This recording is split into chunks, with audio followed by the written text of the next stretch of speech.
Welcome, everyone. We apologize for the delay, but the Congresswoman has just finished an Appropriations Committee meeting and will be joining the program shortly.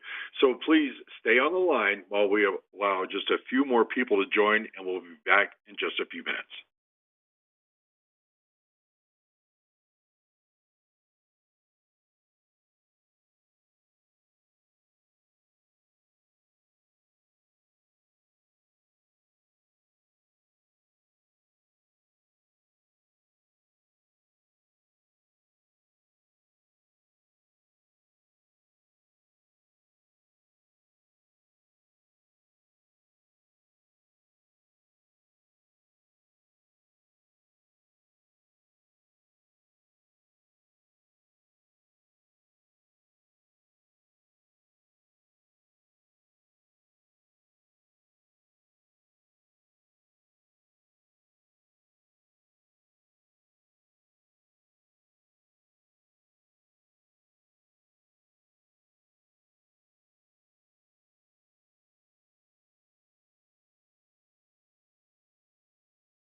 ended. Good evening, and thank you for your patience. My name is Tim Andrews, and thank you for joining us for this live interactive telephone town hall with Representative Bonnie Watson Coleman of New Jersey's 12th Congressional District. This is an interactive telephone town hall to discuss the state of the economy. So if you have a question you would like to ask during the program for our panel, please press *3 to enter the queue to speak with one of our conference specialists. If you're joining us online, you can simply type your name and question right below the streaming player. And if you're joining us on Facebook Live tonight, welcome. And if you would like to ask a question, please visit watsoncoleman.house.gov/live. And again, just type your name and question right below the streaming player. We will also have a few poll questions for you this evening and would appreciate your participation and your feedback. But now, please welcome the very busy Congresswoman Bonnie Watson Coleman. Congresswoman? Thanks, Tim. Good evening, everyone. Let me first apologize for the delay. I was in appropriations today. We thought it was going to be an easy committee meeting, but it turned into quite something to do. So I thank you. I thank you for your patience. I thank you for wanting to be a part of this. And I thank you so much for joining this teletown hall on the state of our nation's economy. I'm holding this town hall to answer questions that you may have about legislation and how it will impact you. I'm doing this as a way to keep our work in Congress as transparent and as plain as possible. Everyone is affected in some way by this process. I hope that our town hall this evening provides you with clarity and an opportunity to get your important questions answered. Over the last 2.5 years, as we climbed out of the economic crisis caused by the COVID pandemic, our country has added 13 million jobs. That's 13 million jobs. The unemployment number has dropped and has been under 4% for 16 months in a row. During this recovery process, inflation did spike, hitting working families especially hard. This was a result of a number of combining factors, including the extended time it took to get our supply chains back to full speed and meet the demand of consumers who were going back to work, and some identified cases of price gouging that we heard about by industries that have consolidated in recent decades, and some which just continue to be greedy. That said, the annual inflation rate has fallen 10 months in a row, and it's now down 40% since last November. So the economy is on its way back, and I'm working with my colleagues to ensure that everyone benefits from the economic growth, that no one gets left behind. Over the last week leading up to the vote on the debt ceiling, my office received input from those of you across the 12th District, worried about our country defaulting, while also voicing your concerns about the entire debt ceiling process. And I just want to say that raising the debts, it is our duty to pay the debts already accrued by the federal government, just like we have to do as individuals who have incurred debt. Since 1960, Congress has raised or temporarily extended the debt limit 78 times, 49 times under Republican presidents and 29 times under Democratic presidents. In recent years, Republicans have insisted on a dine and dash policy. It's a policy in which they run up debts on the things that they want, like the tax cuts and the giveaways for the ultra rich, and then refuse to pay the bill, demanding we cut essential services that are designed to help people, even their own constituents, whom they don't seem to really care for. This year, in return for not forcing a default, Republicans demanded cuts to federal programs that support millions of Americans with the ultimate aim of taking food out of the mouths of those struggling to make ends meet. If they didn't get the cuts they wanted, they warned that they crashed the global economy, harming all but the most wealthy Americans. Despite all this, our President Biden, and his negotiators fought off the worst, most egregious demands of the Republicans, including the across the board 22% cuts to important programs that the president was able to block. Threats to Social Security, Medicare and Medicaid, veterans' health care, and historic infrastructure and climate investments were all thwarted. Instead, President Biden was able to extend federal assistance to the homeless, to veterans, and to young people aging out of the foster care system. The increase to the Department of Defense already bloated budget that it has is lower than it would likely have otherwise turned out if we had approached it from a different perspective. So I voted in favor of this legislation as I believe the responsible course of action to avoid the economic devastation that would follow should we allow the country to default.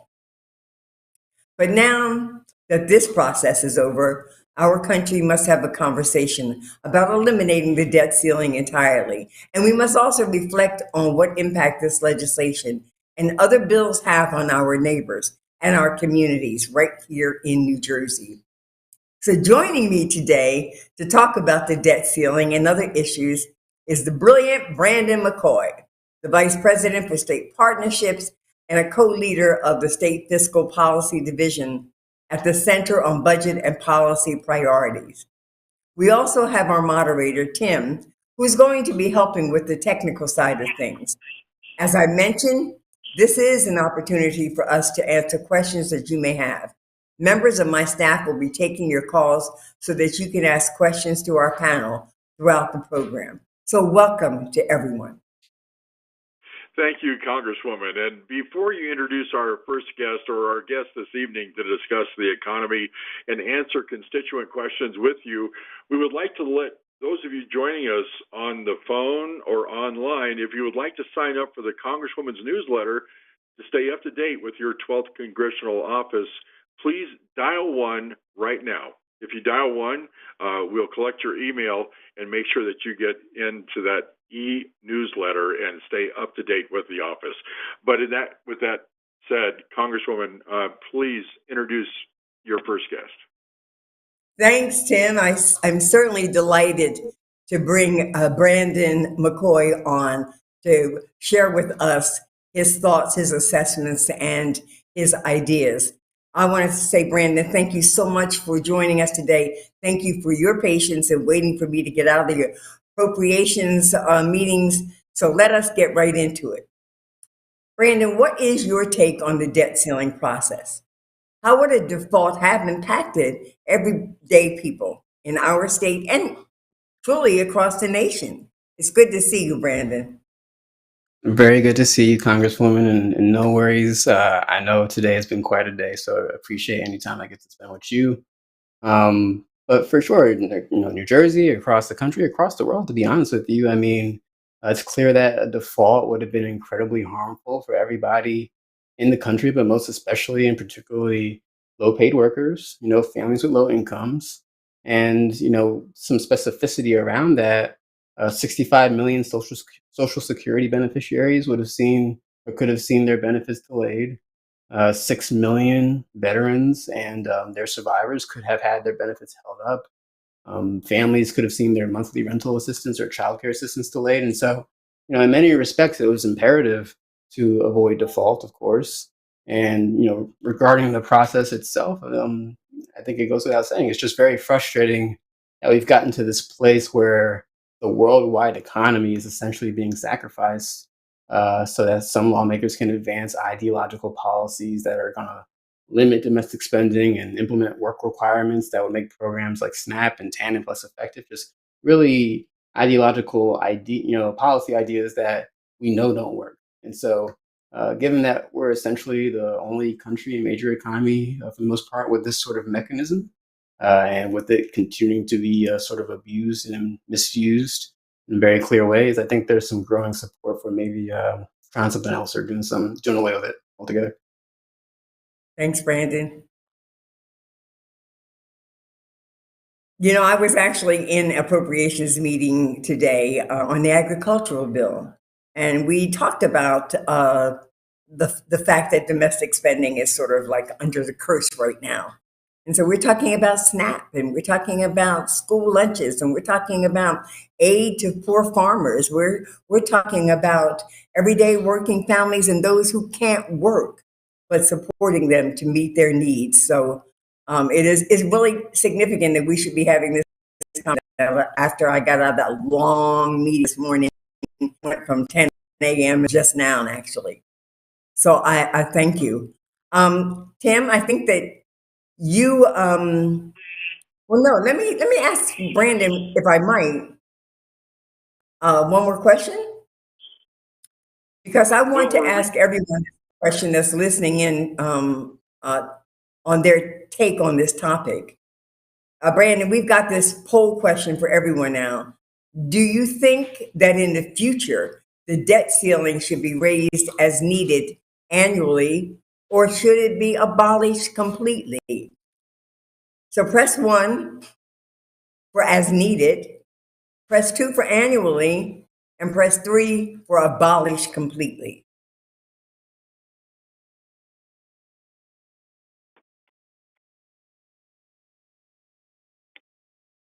And again, that's a poll question that you can respond to if you're joining us online. You can simply, right below the streaming player, you'll be able to see that poll question.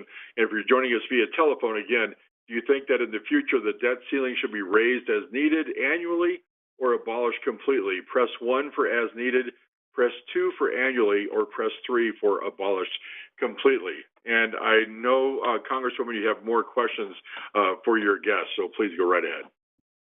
Thanks, Tim. I mean, I'm interested in their perspective on certain legislation. I'd like to know what legislation from the last 2 years would you say has most positively impacted the residents of New Jersey, especially those who have been historically underserved.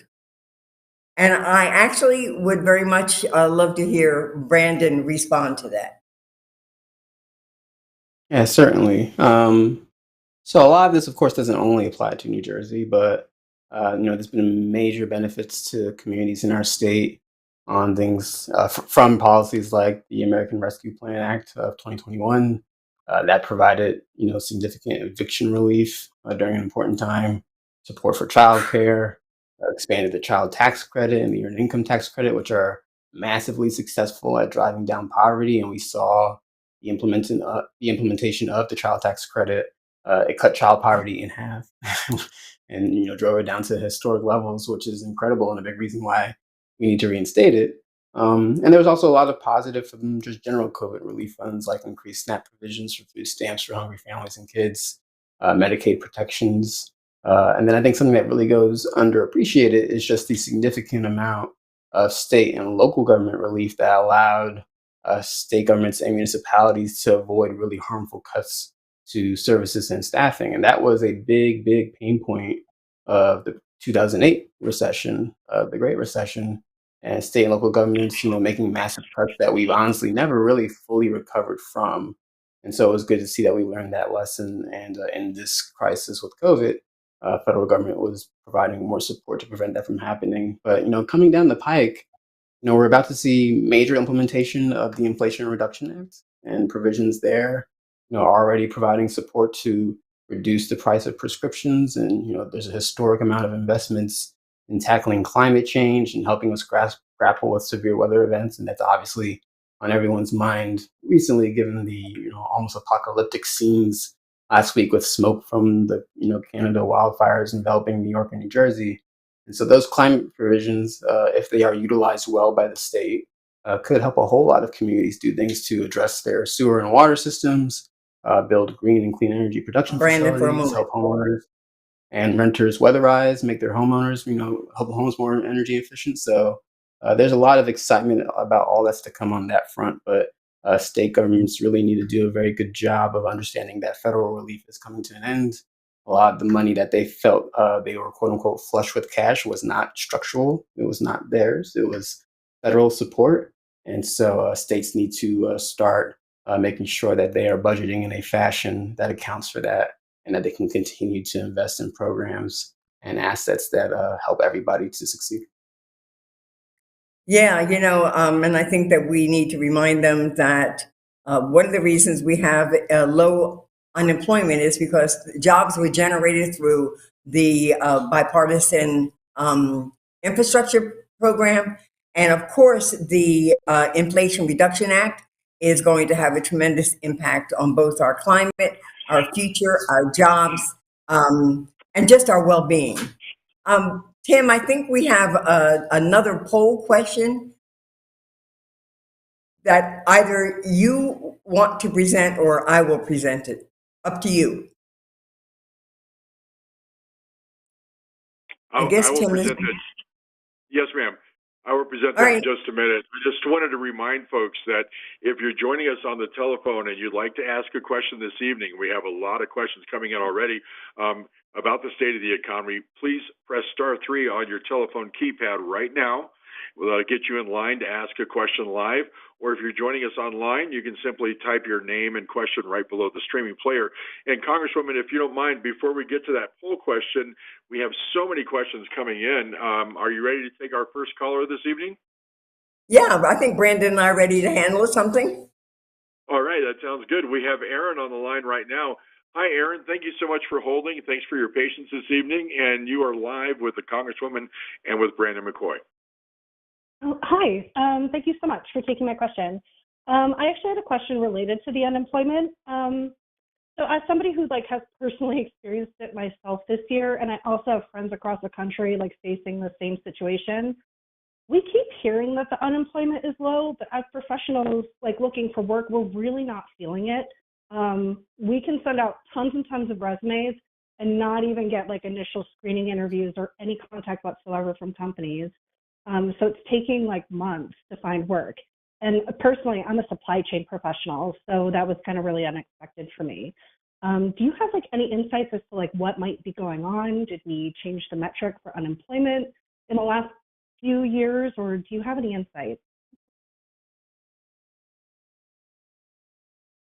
Well, that's a really good question, and I'm actually kind of surprised to hear this from you, particularly in given the stated field that you're in, because one of the issues we were having was a disruption to the supply chain as it was relating to getting things on board that we needed. Well, we have a number of bills that would address guaranteed jobs, guaranteed incomes, things of that nature. We believe that the Inflationary Reduction Act, as well as the Bipartisan Infrastructure Act, will generate greater jobs, more opportunities for people. We believe that the things that we're trying to do with trade agreements with other countries will impact more jobs at every level being created here in the United States of America and accessible to those, because that President Biden and even Steny Hoyer, who was the former whip, always kept saying, make it in America, make it in America. We can manufacture it in America. And there is this commitment to make things in America. And in the very near future, the CHIPS Act should be coming online, although slowly, how government works. And hopefully that opens up opportunities for professionals as well as those who have technical backgrounds and specialties. Tim, you have another question? No, she's good, and I appreciate the answer on that. And we have so many questions coming in, both live and online this evening, and great results already with the poll question as well. But let's go with Lauren in Pennington. Hi, Lauren. You're live with the Congresswoman. Thank you for holding. And what's your question this evening? Yeah, I have a question about, did we always have a debt ceiling? And if not, what caused it to change? And if we go back to not having it, if we didn't have one, what are the consequences of not having one? Well, first of all, the consequences of not having to deal with this and negotiate it means that we recognize that we've incurred this debt that we have to pay, that the full faith and credit of the United States is on the line should we default in not paying. And in so doing, we would disrupt the economy, not only in our country, but all over the world. But let me just tell you that the debt ceiling issue has been in place since like World War One, and it was a response to the president needing to be able to raise the debt during the World War One time when members of Congress weren't as accessible. Well, now we're accessible. We're accessible on our cell phone, on our iPad, on our laptop, on every other device that you can, including our telephones, and we can be there lickety split if we have to. So yeah, there's always been debt. There's been a debt ceiling consideration since World War One. I think I spoke to the number of times we've addressed this under both Republican and Democratic presidents. We've actually had threats before in terms of give us what we want, or we'll shut government down. That's not been a that's have taken to my knowledge, but it is threats that have been made by Republicans from time to time. But this was a particularly stressful one because we were dealing with a lot of folks who were thinking more ideologically and less logically about this country in general. And Brandon, whenever you want to, contribute, please just feel free to jump in. Oh, you're covering it super well. The only thing I would say is, just reaffirming and doing a plus one on the fact that the debt ceiling does not increase our debt deficits. It's a legal mechanism to pay our bills. It's just very frustrating to see it turned into sort of this tool to force implementation of, like we said earlier, really sort of aggressive policy proposals and to move things like big tax cuts for the wealthy and expanding, more the Trump tax cuts from previously. That's absolutely going to worsen our fiscal situation and undermine the ability of our departments to do their jobs, especially, honestly, the IRS, which has a significant role to play with regards to fairly administering the tax code, making sure people pay what they owe, and making sure that we can have a healthy fiscal situation for our country. Thanks. I think it's really significant that you raised that whole issue about the IRS because one of the things that we were proposing as Democrats and the president was to increase the IRS agency's staffing so that it could spend more time going after those that represented 1% of the population, but like 80 or 90% of the wealth. And they're the ones that are withholding hundreds of billions of dollars in their taxes. And so Republicans were hell bent on trying to destroy that completely. We did have to give in on that particular issue, but the president held forth that we have some capacity to do better with the IRS and both looking at the 1%, but also being better at their customer services. Thank you, Congresswoman. Absolutely. By the way, I just want to affirm the Congresswoman's point there, and yeah.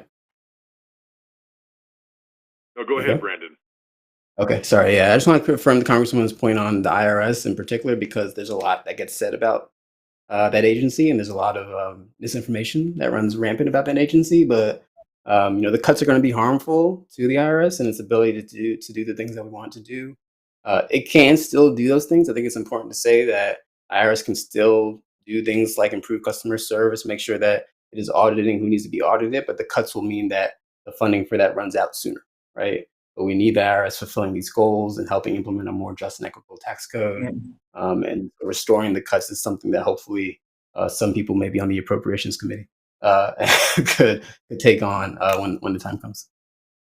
So let me just say something about the Republicans and their desire to give tax breaks to the very, very wealthy, because Brandon, you touched upon that in terms of its impact on bills that we've already incurred and needed to pay with the very, very generous tax cut that the Trump administration gave to those who are very, very wealthy. We need you all to pay attention because Republicans are, again, even at the time when they're trying to take food out of the mouth of babes and mothers and reduce domestic spending and mess around with things like Social Security, they're still looking to make even more tax advantages available to those who are very, very wealthy. And we must make sure that we have the kind of outside advocacy to work with us. We'll be trying to stop that internally. I also think I need you to know that we think that Social Security is sacred. It means that there is a floor beneath which no family will have to live. It's a guarantee. And we are very much, I'm very much in lockstep with John Larson in trying to increase Social Security because I think that it's not kept up with inflation, that we really need to be more realistic on who's paying and how much they're paying in Social Security on their millions and millions of dollars of income. Congresswoman, this is obviously a very important topic this evening as we have thousands literally joining us tonight for this live telephone town hall. And to all of you who have joined us via telephone, we appreciate your participation. And if you'd like to ask a question, simply press *3 on your telephone keypad. And if you're joining us online, you can simply type your name and question right below the streaming player, and we'll get to as many questions as we possibly can this evening. I would like to give you the results of our second poll this evening. The question was, do you think that in the future the debt ceiling should be raised as needed, annually, or abolished completely? And the results are in. 51% responded as needed, only 12% annually, and 37% believe that it should be abolished completely. And we have more poll questions for you this evening, and we would appreciate your participation. Your feedback is very important. So for everybody listening right now, our next poll question this evening: do you think that the federal government should spend more equally on defense and non-defense activities? For context, the U.S. spends more on defense alone than the next 10 countries combined. Non-defense discretionary spending includes things such as infrastructure, education, transportation, veterans health care, and homeland security. So the question is, do you think the federal government's non-defense spending should be more, equal to, or less than defense spending? Press 1 for non-defense spending should be, or excuse me, non-defense spending should exceed defense spending. Press number 1. Press number 2 if you believe that non-defense and defense spending should be about equal, and press 3 if you believe that defense spending should continue to exceed non-defense spending. And we'll have the results of that poll coming up in just a few minutes. But right now, let's go back to Congresswoman Bonnie Watson Coleman. Congresswoman? Thanks, Tim, as we're collecting that really important information, because it does inform us in the 12th Congressional District what our priorities are. I really want to get to another question with Brandon. And it's about the Inflation Reduction Act. Because within that act, there were investments to lower energy costs and accelerate investments in clean energy and shore up supply chains, among other things. It also included $80 billion for the IRS, as we mentioned before, which would help replace retiring agents and give them the resources to go after wealthy tax frauds. Republicans have demanded those cuts to the IRS. The president succeeded in holding out and not having to give up entirely on those cuts. But we do have an issue with that, and we do have a challenge for IRS to be able to get at that $160 billion that are owed in taxes by the 1% who are the very, very, very wealthy. The debt ceiling cut it by 0.25%. So what do you think, what would you advise Congress to do to undo the damage that was caused by that cut, Brandon? Well, like I said before, and I think it's important to appreciate, again, like, the IRS can do some of this, but the money will run out sooner for them to do it. And so that's going to be a challenge. But like you said, this is important funding for things like improving customer service, answering phones, auditing the folks that, haven't been audited in a very long time and need to be in order to pay what they owe. And even, just making the process of filing taxes more customer friendly and convenient. Just so many countries where, you don't have to go to a company to file your taxes. There's a tool, it's free. And I think just last week, the IRS or Treasury had announced some tool that the IRS is working on to do that here. And so those are the types of things that can happen when we fully fund the IRS to fulfill their role in our government. And so the debt ceiling cut of a quarter of their funding is definitely unwelcomed. For folks who want to claim that they care about debts and deficits and making sure that we are being efficient and implementing budgets that are equitable, well, you don't do that if you don't make sure that the IRS has the tools and resources it needs to do its job. And so it's a bit of talking out of both sides of one's mouth to say those things and then now cut the funding for a very important agency that has a major role to make sure that's possible. So I think for the committees that you're on, that your colleagues are on, and just in general, folks making it a nonstop priority, bringing it up as much as possible, and appreciating what it would mean for the IRS to be able to actually do its job and help us to actually raise revenues in a way that we can invest in transportation, in green energy, and education, and so many things that make this country stronger. Thank you, Brandon. And now, I'd like to direct a question to our listeners. I'm going to start the question and I'm going to let Tim tell you how to respond to it. I get a chance to speak on the floor. I get a chance to speak in committees, and I get a chance to advance both letters of priorities and to both the White House and to our committees in Congress and in the U.S. Senate. I'd like to know from you, what issues do you think are most important for Congress to address this year? And what issues do you want to see me speak on the floor about?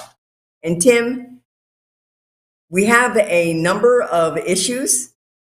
Yes, ma'am. Do you want to explain to our listeners what they are and how they can be heard on any particular priority?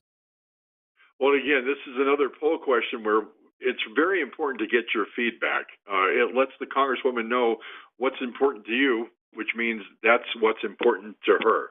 So again, what issues do you think are most important for Congress to address this year?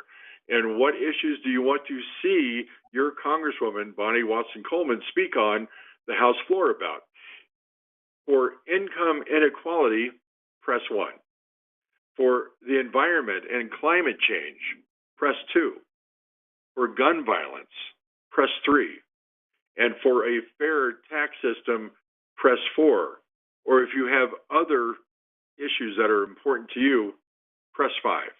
And again, your participation in these polls is so important. And your calls and your online questions are also very important. And I would just like to say that we appreciate all the calls that are coming in this evening, all of you that are joining us live. And Congresswoman, our next question, actually, Miss Bertha from Ewing has several questions for you. Hi, Miss Bertha. Thank you so much for your patience, and thank you for joining us tonight. Hi, how are you? Thank you so much. Can you hear me okay? Yes, Certainly ma'am. can. Okay. Thank you, Congress. Thank you, Ms. Bertha, for being on. I think I just lost you. Oh, okay. No, you're There you go. You go right ahead, Bertha. You can hear There you me? go. Yep. Okay. So one of my questions deals with the reduction of the cost of insulin that President Biden was able to successfully push through recently. So I wanted to know if that type of thought process is going to go into other drugs as well to try to bring the cost down of other medications as well. Yes, ma'am. We're trying very hard to pursue that so that Medicare can negotiate with drug companies the cost of medications that are available to consumers. We're working on that. Some of it, is going to move more easily than others, but it is our overall intent to ensure that those who need medication can afford it. And we know that there are times when people have to make some really tough decisions about, do I buy medication? Do I buy food? Do I send my kid to school? Right. Do I put gas in the car? We're very mindful of that. the Inflation Reduction Act recognizes that. We knew that insulin was something that was a big, big, big issue with a great percentage of our people in our country, and we started there. But it is our desire to expand those offerings to other medications, particularly for things that we see commonly affect people, like blood pressure and things of that nature, and particularly things that affect people with lower incomes. So yes, ma'am, that is part of our forward agenda. Thank you, Ms. Bertha. Thank you for your question, and thank you, Congresswoman. Let's take another one. We have Karen Johnson on the line. Hi, Karen. Thank you for joining us this evening. Good evening, Congresswoman Coleman. Good My evening. question has to do with mental health services. Working in behavioral health, I know that the accessibility can be limiting for a lot of people. And funding for those services also are not where it should be at this time. And I just wanted to know, is there anything in Congress right now that is where the discussion is happening around making more funding available? Yeah. Thanks for asking that question.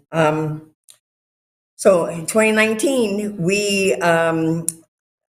I led a special task force, an emergency task force on mental health and suicide among young Black youth, because I had opened up my Facebook page every day and there was a story about a youth, 5, 10, 12, 13 years old, trying to commit suicide, succeeding in committing suicide or thinking about suicide. So we convened this task force, and we had a working group of professionals, psychiatrists, psychologists, social workers, et cetera, working with us. And we held a number of hearings across the spectrum, trying to reach out to the LGBT community, young Black community, women, boys, you name it. As a result of that work, there was a report that went out sounding the alarm. As a result of that report, which captured what was missing, what was needed, and where we needed to go, we crafted a piece of legislation pursuing equity in mental health. It is a bill that has $995 million worth of resource allocations for things like more mental health care workers that are minority, come from the minority community, because we found out that less than 3% of the psychiatrists and psychologists were people of color.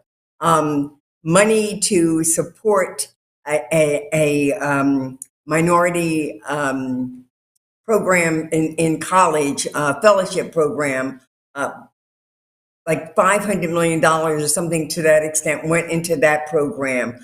We also have within that legislation and pieces of legislation that we're actually having considered on the floor, opportunities to expand healthcare in the communities, dealing with our faith-based communities, getting them engaged in educating and seeing, helping out with when they see the signs of issues. Money that would go into schools to put more mental health professionals in the schools. Let us not be overrun all the time with resource officers.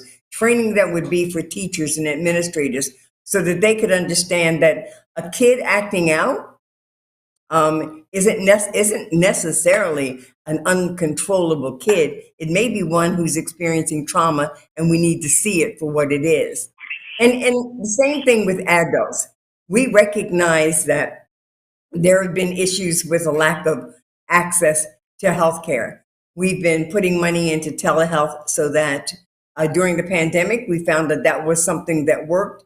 We're trying very hard to make sure that that is a service that still is available. And at the same time, trying to equip doctors and doctors' offices and hospitals with the resources that they need to have mental health professionals available. And one last thing is that we're very concerned about supporting our law enforcement so that they will have access to mental health professionals to go out into communities when they're faced with someone who's having an episode at that moment, and it's a mental health episode. It is not one that requires, some draconian response that could end up with someone losing their life. So those are some of the things that we're doing, some of the things that we have initiated already. And I'll tell you that it was a subject matter that wasn't discussed much before 2019. But since we started this discussion, it has expanded to different platforms, and it has expanded even out into looking at reforming our drug policies and the relationship between our drug policies and mental health. Thank you, Congresswoman. And we're getting great response from our polls this evening. I'd like to give you results of our third poll this evening. The question was, do you think the federal government's non-defense spending should be more, equal to, or less than defense spending? The results are in. 44% said non-defense and defense spending should be about equal.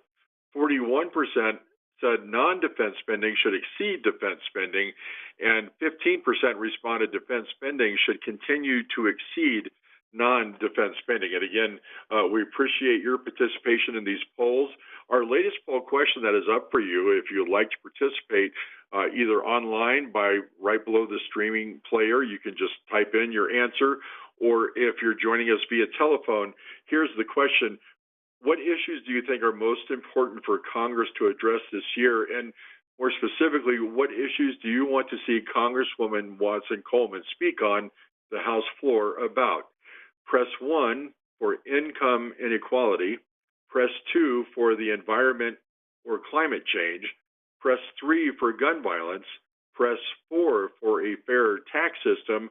Or press 5 if you have other priorities that are important to you. And again, we appreciate your participation in these polls.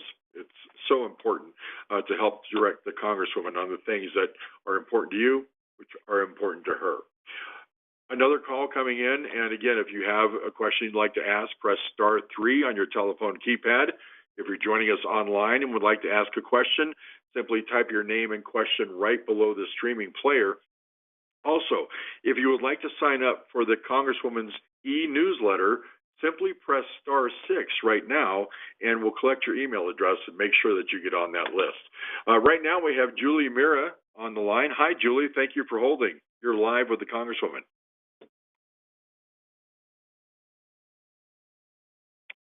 Hi, Julie. Are you there? Yes, I am. Thank you. Go right ahead. My question to Bonnie Watson Coleman, my name is Julie Mira. I am a councilwoman for the borough of South River in your district.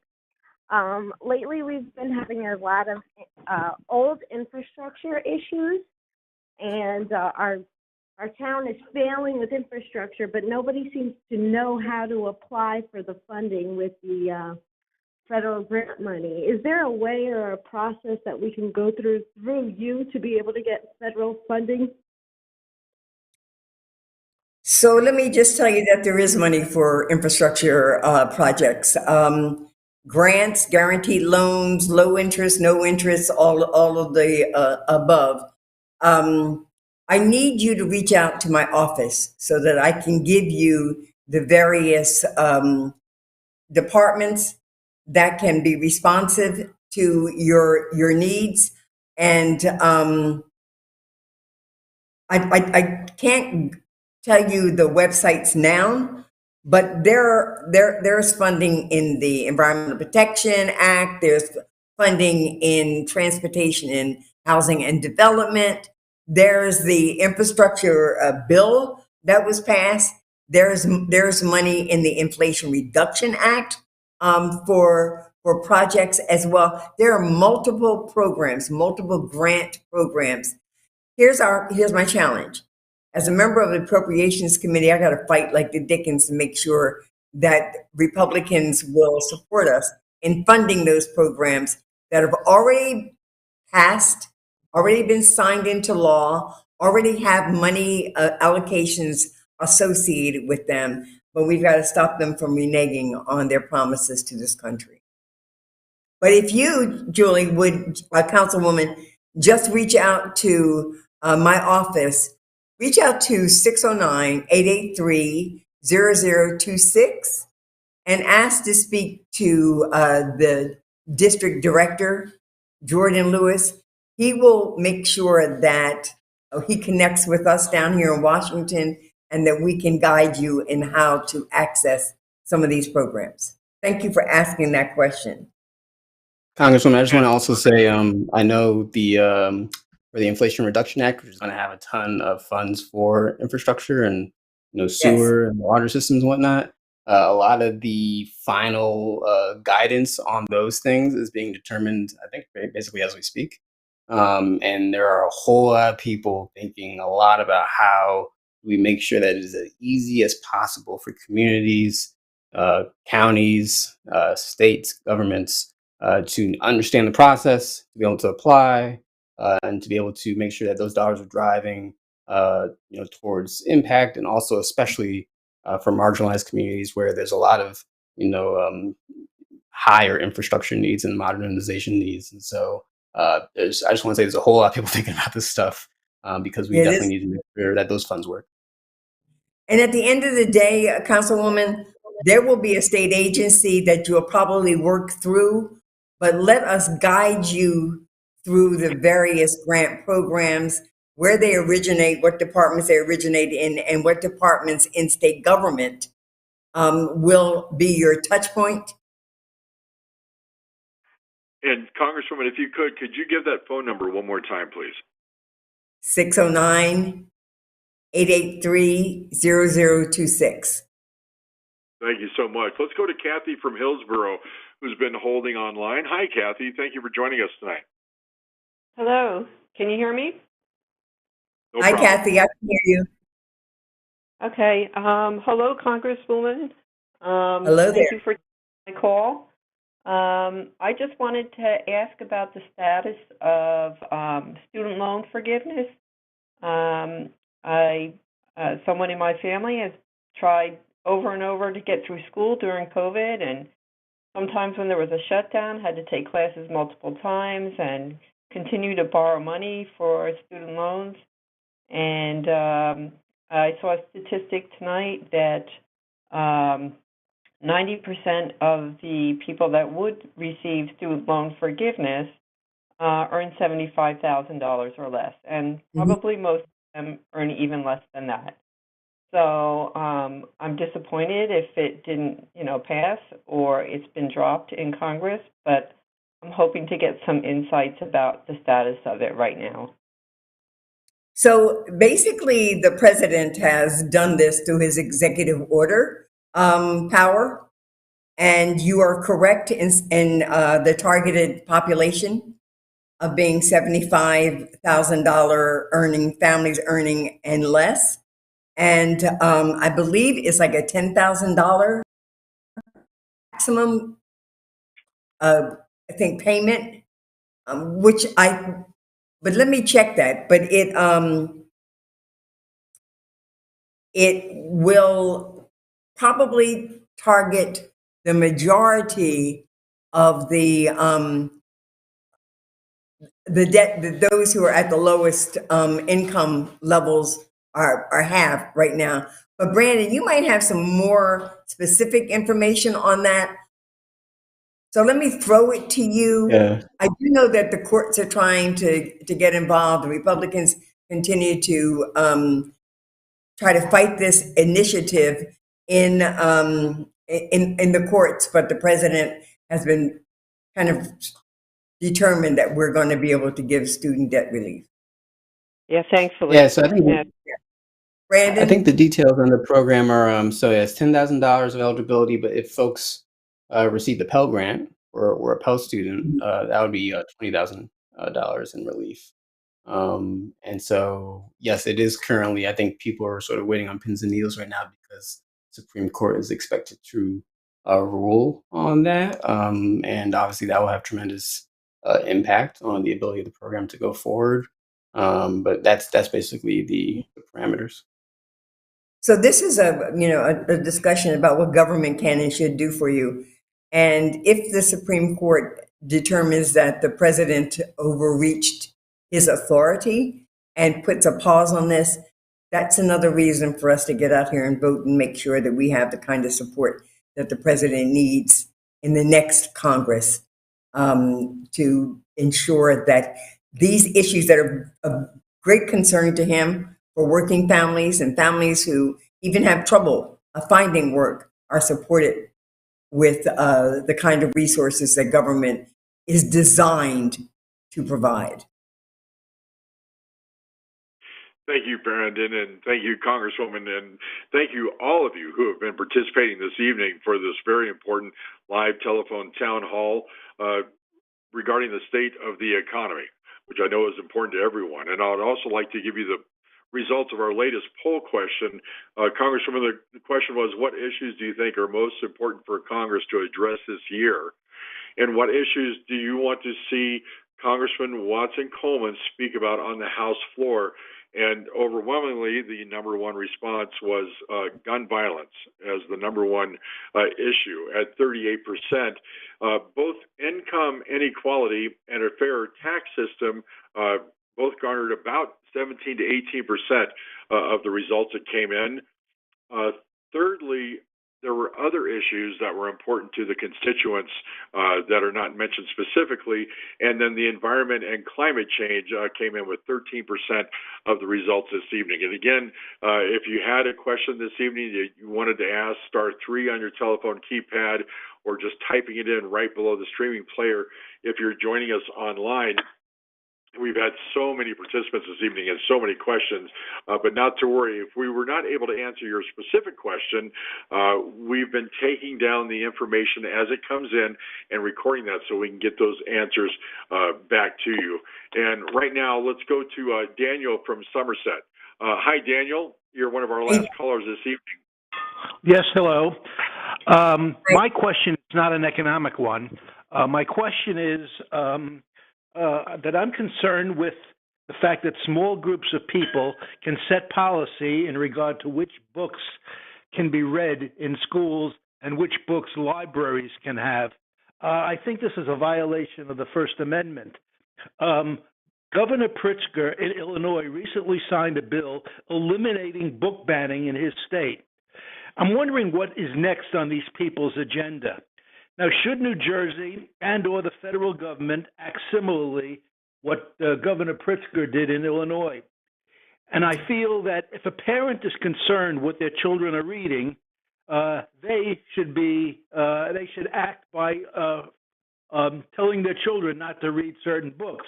But I don't think parents or small groups have the right to tell me what I allowed my children to be read. You know, you're absolutely right, Daniel. Let me just say a couple of things about this.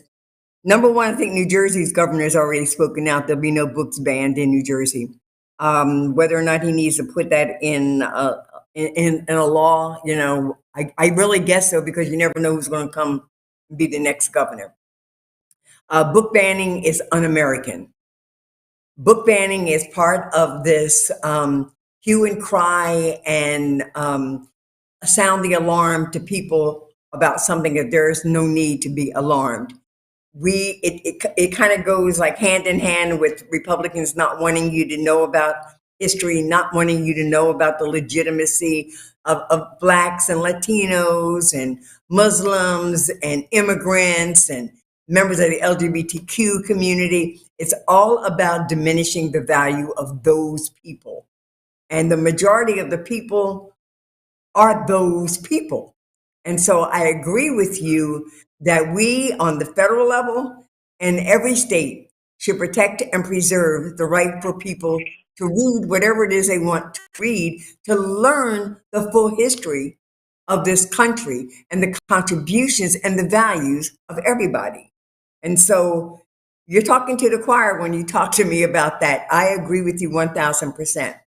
I would like to take a moment, if you don't mind, and talk about the whole issue of gun safety. because I knew that that was going to be the response, the number one response for the District 12. District 12 consists of communities that care so much for the safety and security of not only our children that go to school, but our families that go shopping or go to a movie or go to a concert. We know that the proliferation of guns is a big mistake in this country. We also believe that when the Constitution was written, it was about a militia and it was about muskets and it was not about assault weapons, nor rapidly firing weapons, nor guns in the hands of everybody without our knowing who has them. And so we just signed a discharge petition this week for related to gun safety, advanced and more deep checks and balances about who has a gun, closing loopholes, eliminating assault weapons, you name it, we've tried to do it. I've got legislation that would only allow you to purchase ammunition online and have to say who you are and things of that nature, and be licensed and trained. So number one concern for all of us, we've been on this call now, I guess, about an hour, and we got to say goodnight. And I'm sorry because I think we're just getting started and we need to do this more often. I thank you for the variety of questions. I want to give Brandon an opportunity to say goodnight before I finally close out. And Brandon, I'm so grateful for your participation. Oh no, I appreciate that very much, Congresswoman. You're my favorite, and I regret I don't live in your district anymore. But still appreciate all you're doing and all that you're raising and all that you're highlighting and supporting. And if there's anything you take away from my time this evening, please know that there's so much work to be done to make sure that we are fighting for federal, state, and local budgets that can actually make it possible to realize the communities that we all know we can and we need. And so that's definitely a major part of my work. And I know definitely a major priority of Congresswoman Watson Coleman, and just appreciate the time and always appreciate being with you. Thanks, Ann. Thank you so much, Brandon. Hey, thank you, Tim. You did a marvelous job also as our moderator. If you could see my staff in the office, they're high-fiving everybody that we actually made this happen because I was so delayed in coming. I mean, they're like, thank God it's over. Thank you so much, everybody, for joining me. I so appreciate your time, your concern, your sharing of information. I assure you, we're singing from the same songbook when it comes to the priority of issues that we need to tackle. And I also know that as long as we stay engaged and committed, that we will make this the best district, the best state, and the best country for all of the people that find their way here. Thank you all, and God bless you. You know how to reach us. If you've got questions that didn't get answered, please refer them to 609-883-0026. That is the telephone number, or you can find me online. Just put Bonnie Watson Coleman for Congress or Bonnie Watson Coleman at house.com, and you'll find me. Share with me. Thank you, and God bless. Have a great evening. Thank you, Congresswoman, and thank you for all your hard work in Congress, and thank you to everyone who called in. We want to assure you, if you were not able to get your specific question asked, know that our staffers have recorded your question and will be reaching out to you directly to get an answer to you as soon as possible. Again, thanks for joining us. Have a great night. God bless.